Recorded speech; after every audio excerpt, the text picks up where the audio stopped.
Bonjour et bienvenue dans Avez-vous choisi, le podcast du vendredi qui vous invite à tout choisir dans votre vie. Avec curiosité, lucidité, responsabilité et authenticité. Je suis Oriane Savouré-Lucas, serial choisisseuse de ma vie, et je suis aussi coach. J'accompagne les personnes ambitieuses et engagées qui réussissent dans la vie et qui ont surtout à cœur de réussir leur vie. Je les accompagne à se créer une vie sur mesure qui leur va comme un gant, une vie épanouissante et impactante en profondeur. Dans la vie, j'ai les pieds sur terre, la tête dans les étoiles, et avec le podcast Avez-vous choisi, je vous propose d'explorer avec curiosité le vaste et intrigant territoire du choix. Cette exploration, je vous y invite au fil des épisodes et à travers 3 formats distincts. Le billet, dans lequel je partage des questionnements, réflexions et ressources qui m'aident à choisir ma vie. La conversation, que j'ai eue avec une personne, connue ou inconnue du grand public, dont je trouve la trajectoire de vie inspirante. Et enfin l'éclairage, où j'échange avec une auditrice ou un auditeur qui se sent bloqué dans un projet ou une situation professionnelle ou personnelle et qui souhaite bénéficier de mon éclairage pour débroussailler et clarifier sa situation. C'est parti pour la saison 3 d'Avez-vous choisi ?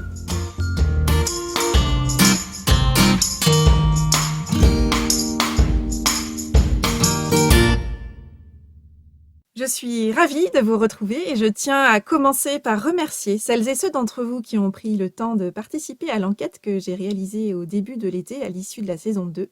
Merci beaucoup pour vos témoignages qui m'ont fait chaud au cœur et dans lesquels vous décrivez le podcast comme, je cite, une bouffée d'oxygène, un bouquet d'inspiration, de joyeuses réflexions, un moment de détente, de respiration et de réflexion, un rendez-vous frais, vivant, inspirant et enrichissant. De la réflexion, du grain à moudre, de la méthode, des réponses, du contenu de qualité qui offre un nouveau regard sur le sujet du choix, une pépite et un vent de fraîcheur chaque semaine, ou encore une bulle joyeuse et inspirante. Merci beaucoup pour ces témoignages, parce que dans ce podcast, je mets du temps, du cœur et aussi tout ce qui me semble utile et fertile pour se fabriquer une vie choisie. Et je formule le vœu qu'il soit un fidèle compagnon d'aventure, une bouffée d'inspiration et un soutien ressourçant sur votre chemin. Alors, je suis toujours comblée à la lecture de vos retours si enthousiastes. Alors voilà, le mois de septembre est engagé et en cette période qui est souvent dense et intense, je veux vous parler de cette envie de légèreté que je ressens en ce début de nouvelle année scolaire. Pour commencer, je vais vous inviter à écouter l'épisode 41, Surfer la vague de la rentrée, dans lequel je décrivais l'an passé, en septembre dernier, déjà ce sujet de la vague de la rentrée, de cette déferlante et de comment nous pouvons choisir de surfer la vague de la rentrée. Et aujourd'hui, je veux commencer par vous parler d'une histoire, une histoire de courgette. Une histoire de courgette qui, pour moi, résume bien, illustre bien le sujet que je veux évoquer aujourd'hui. Ce sujet du trop, c'est trop. Cette histoire de courgette, ça parle de moi dimanche dernier, où j'ai finalement vécu l'échec de courir plusieurs lièvres à la fois. J'ai appris à mes dépens que faire un peu ci, un peu ça, ça a certes souvent un côté exaltant pour la personne que je suis qui aime avoir plusieurs projets, répondre à des sollicitations variées. Et en famille, un dimanche où on était à la fois en train de préparer le retour à l'école, repeindre un mur dans le salon et de mon côté, je finalisais la préparation du repas, eh bien, à répondre aux différentes sollicitations de la maisonnée, les courgettes ont un peu brûlé dans la poêle. Un petit goût de brûlé, c'est souvent ce qu'on ressent, en tout cas ce que je ressens, quand je suis dans cette situation de multiples sollicitations. Alors, ce qui est clair, c'est que très souvent, c'est moi-même qui crée cette situation de multi-sollicitation en y répondant et en étant encore une fois une personne qui aime bien avoir plusieurs projets en parallèle. Ça peut concerner la maison, ça peut concerner le travail. Plusieurs choses en même temps, ça a souvent, peut-être que vous le constatez aussi, un petit côté exaltant quand on a de l'énergie, quand on est là, hop, hop, hop, tout va bien, on arrive à passer du coq à l'âne. Sauf que à courir plusieurs lièvres à la fois, très souvent, tout à coup, ça dérape. Les courgettes brûlent au fond de la poêle. Alors oui, souvent, je constate qu'il y a une certaine fierté qui s'exprime à réussir à faire plusieurs choses à la fois. Et c'est quelque chose qu'on constate même dans le discours ambiant. Notamment, je le constate, chez les femmes, où on renvoie souvent le fait que nous, on sait faire plusieurs choses à la fois. Ou des hommes qui vont dire: «Mais moi, je suis pas une femme, je sais pas faire plusieurs choses à la fois». Alors c'est intéressant parce que cette phrase-là, elle nous conforte dans l'idée que c'est plutôt intéressant de faire plusieurs choses à la fois, que presque on devrait mériter un prix. Sauf que les recherches montrent que nous ne sommes pas en capacité de faire plusieurs choses à la fois. Nous ne sommes pas des ordinateurs, nous n'avons pas des circuits qui fonctionnent en parallèle. En fait, nous ne faisons pas du multitâche, nous faisons du changement de tâche. Et en faisant du changement de tâche, en passant comme ça d'un saut à l'autre, d'une tâche à l'autre, eh bien, les études montrent que nous sommes en fait en train de créer ce qu'on appelle des résidus d'attention. C'est-à-dire que en passant d'une tâche à l'autre, il y a toujours un petit bout de la tâche qu'on vient de lâcher qui nous poursuit, qui vient s'inviter dans la tâche suivante. Et en fait, on n'est jamais vraiment dans ce qu'on est en train de faire. Il y a toujours quelque chose qui nous retient, qui nous ramène vers un autre sujet. Et nous nous retrouvons en train de faire quelque chose en pensant à autre chose. Et finalement, oui, nous sommes dans l'action, mais nous ne sommes pas forcément dans une action efficace. Je voulais vous parler de ça parce que la rentrée, très souvent, c'est une période où justement il y a une nouvelle dynamique, il y a un nouvel élan, il y a de nouveaux projets qui émergent, même si dans le contexte qu'on connaît actuellement, il y a beaucoup d'incertitudes, il y a tout de même une sorte de vent frais voilà, qui arrive dans cette période de l'année. Et puis, dans le même temps, la rentrée, c'est souvent aussi une période qui génère une forme d'appréhension au regard de la cadence, des agendas bien remplis, d'une énergie qu'on pressent qu'il va falloir maintenir à un certain niveau pour pouvoir garder le rythme. Et en fait, en ce qui me concerne, avec les années, je commence à me connaître et je sais que je suis une perfectionniste en voie de guérison. Et pour ma part, j'ai toujours été une personne très occupée, j'adore les projets, j'ai toujours eu plusieurs activités en parallèle depuis toute petite, que ce soit des activités périscolaires en plus de l'école, après j'ai fait des études des classes préparatoires, donc j'avais beaucoup de travail, puis après je menais 2 années d'études en parallèle, ensuite j'ai très souvent eu 2 postes en termes d'activités professionnelles en parallèle. Bref, je n'ai pas une habitude de la pause. J'ai longtemps considéré que les pauses, c'était une forme de perte de temps, que c'était des temps morts qu'il fallait optimiser. Je n'ai jamais été une fumeuse, donc pour moi, les pauses, c'était pour les fumeurs. Je n'en ai pas une, donc tout le temps mort, entre guillemets, était un temps à optimiser. Il y avait forcément quelque chose à faire de ce moment-là. Et donc, avec le temps, avec cette envie aussi que j'ai eue de me départir des aspects négatifs du perfectionnisme, j'ai constaté à quel point j'étais une personne un peu la madame plus, voire même la madame trop. Euh, et notamment dans les périodes d'appréhension, de stress, d'anxiété par rapport à des nouveaux projets ou des périodes qui s'annoncent assez denses, où je me sens potentiellement un peu dans la vulnérabilité d'une organisation ou d'une qualité de production à fournir, eh bien, je vais avoir tendance à être encore plus Madame Plus et encore plus Madame Trop. Heureusement, les années sont là, donc je commence un petit peu à me connaître et comme on dit, je me vois un peu arriver. Et parce que en fait, le piège pour moi, c'est de plus en plus de sentir que je suis un petit peu dans ces configurations-là où j'en fais trop, où il y a quasiment plus d'espace dans mon agenda, il y a plus de plage disponible, eh bien très vite la sensation, c'est un peu une sensation d'étouffement, de manquer d'air, d'être un peu en apnée. Je sens que mon énergie décroît, je n'ai plus la même réactivité dans les projets, je me trouve moins percutante, moins affûtée et ça commence à m'agacer. Donc l'appréhension se transforme en culpabilité parce que je considère que je ne suis pas assez, que je ne fais pas assez de ci, de là, en famille, au travail, etc., etc. Et là, mon perfectionnisme reprend toute sa place et ça crée beaucoup de tensions intérieures et c'est quelque chose sur lequel je travaille de plus en plus. Donc cette envie de légèreté, pour moi, elle est en travail et en construction en termes de mise en œuvre depuis plusieurs années déjà, mais je sais à quel point les périodes d'année que sont notamment la rentrée ou le début d'année, qui sont pour moi des moments de regain d'énergie, de renouveau de projet, de nouvel élan, sont aussi des points d'attention et des points de vigilance en termes de fonctionnement pour moi, fonctionnement personnel, professionnel et intérieur.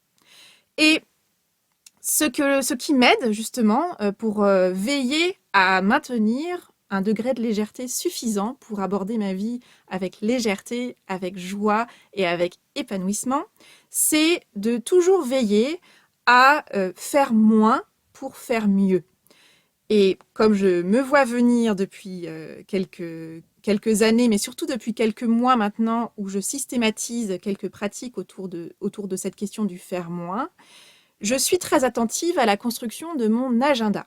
Et c'est une pratique que je voulais partager avec vous aujourd'hui, un outil très pragmatique et pratico-pratique à mettre en œuvre et à tester dans votre quotidien. Alors en fait, lorsque je fais face à mon agenda, j'aime...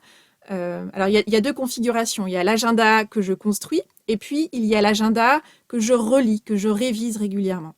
Dans l'agenda que je construis, puisque, comme vous l'avez compris, je ne suis pas la reine de la pause dans ma construction, dans ma manière de fonctionner depuis que je suis petite, c'est vraiment un art pour moi. La pause est un art et pour ne pas me laisser happer par mon fonctionnement, notamment dans ces journées où j'ai beaucoup de choses à faire et où j'ai envie et où j'ai de l'énergie aussi d'ailleurs très souvent pour en faire plus, eh bien, tout simplement, j'ai créé des moments de pause dans mon agenda chaque journée. Alors si vous êtes déjà un adepte de la pause, c'est peut-être quelque chose qui vous paraît un petit peu surréaliste, mais pour les personnes qui fonctionnent comme moi, c'est-à-dire qui n'ont pas ce réflexe de la pause, en tant que manager, j'étais d'ailleurs pas très très forte là-dessus. Il fallait que je me souvienne de faire des pauses pendant mes réunions parce que c'était quelque chose qui n'était pas du tout spontané.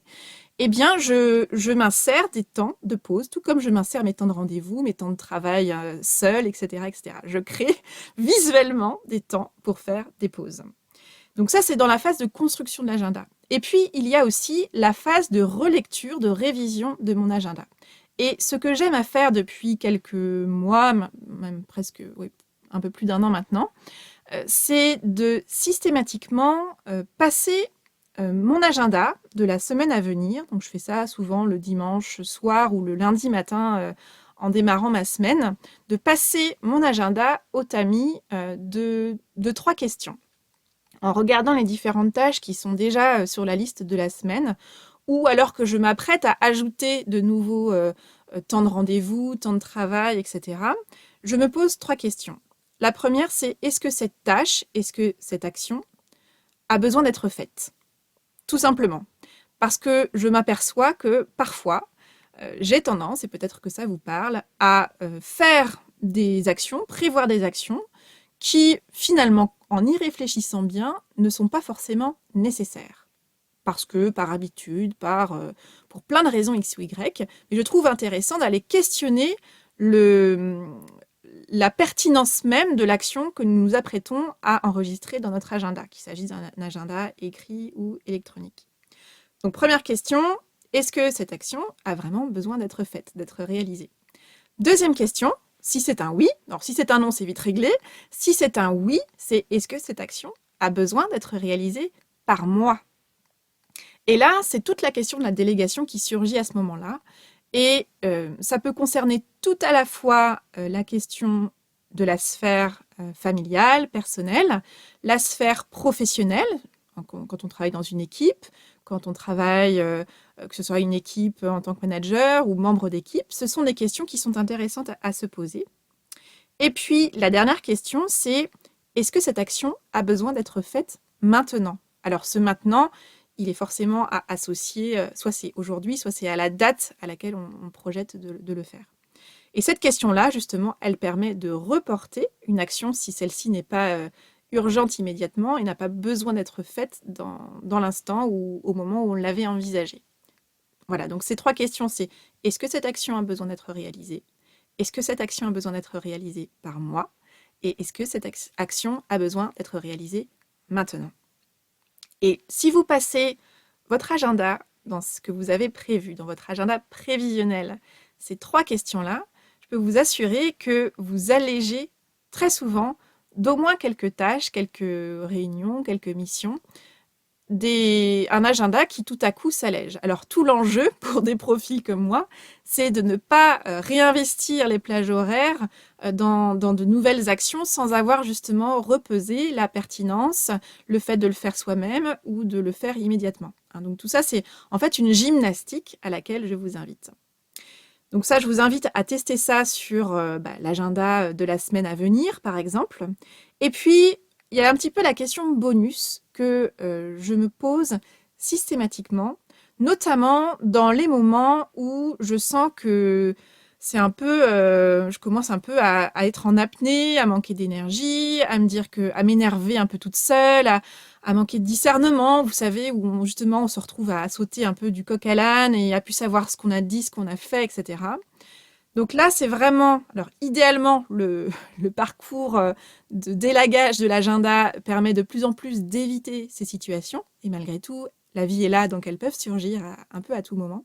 Et donc, ce que je me pose comme question de plus en plus souvent, parce que je suis cette madame plus, voire cette madame trop dans ce que je dis, dans ce que je fais, etc., si je n'y prends pas garde, eh bien, je me pose la question, et si j'en avais déjà fait suffisamment ?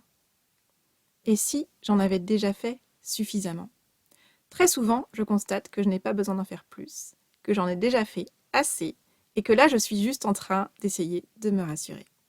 Donc ça peut s'appliquer à la maison, tout comme au bureau, dans toutes les actions, dans tous les projets, petits et grands, que vous voulez mener à bien. Et si vous en aviez déjà fait suffisamment ?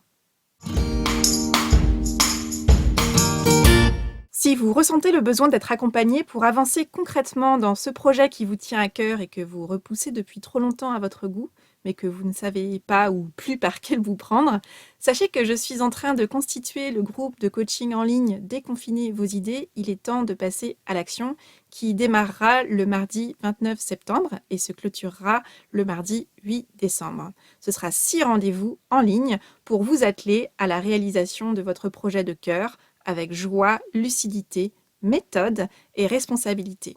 Donc si ça vous intéresse, si ça vous intrigue, rendez-vous sur le site oriansavoureluca.com, page l'atelier.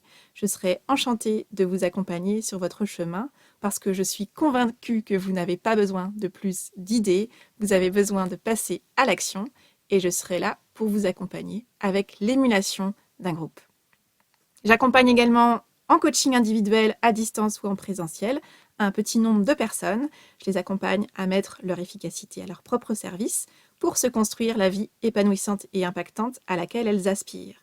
Alors si vous sentez que le temps est venu pour vous d'avancer vers ce que vous voulez vraiment, que vous aimeriez être accompagné sur ce chemin et que vous êtes prêt ou prête à vous investir et à investir en vous, alors contactez-moi via le formulaire de mon site afin que nous puissions échanger et identifier dans quelle mesure nous pourrions travailler ensemble.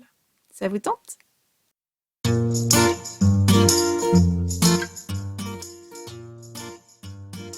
Voilà, c'est tout pour aujourd'hui. Vous retrouverez cet épisode sur le site oriansavoureluca.com.